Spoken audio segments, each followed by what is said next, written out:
Hey, Shakespeare here. I want to talk about game mechanics.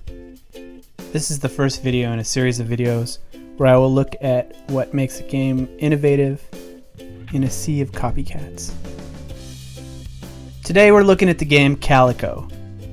I was playing on a PS5 without ray tracing enabled. You can make your character as cute as you want to combat any hypermasculinity that can be found throughout this game. Alright, let's talk game mechanics. The first mechanic we're going to look at is stealing cats. Basically, this mechanic is that you can pick up and steal a cat.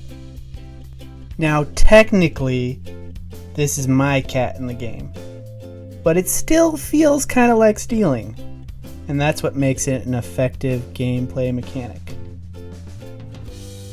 After stealing a cat, you can jump away with the cat, and the cat has its own physics. Cat physics. Which should be an academic discipline if you ask me. The next game mechanic we're going to talk about is sitting down.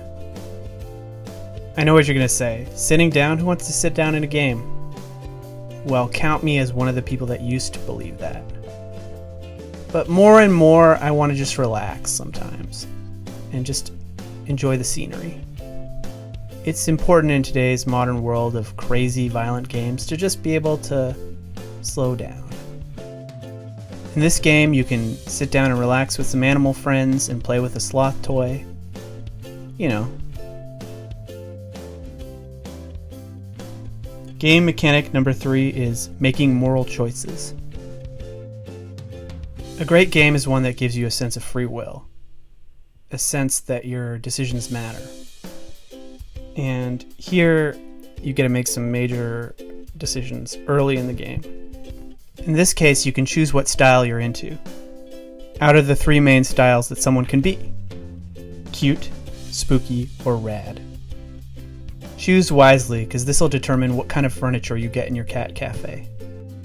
Speaking of cat cafes, let's get to game mechanic number 4, which is decorating.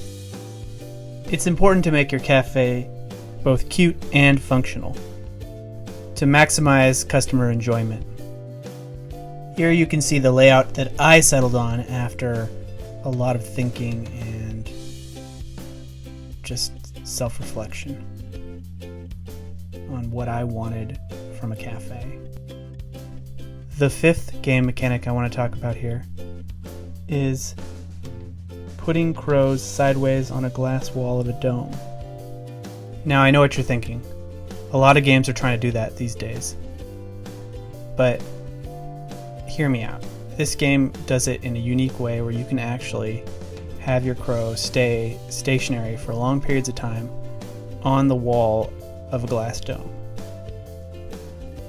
which I think is a unique twist on this classic game mechanic. The 6th game mechanic we're going to look at is cooking. There's a lot of cooking games these days, and a lot of them don't nail what it's actually like to cook, what it actually feels like to cook. They just feel sort of like weird gimmicks,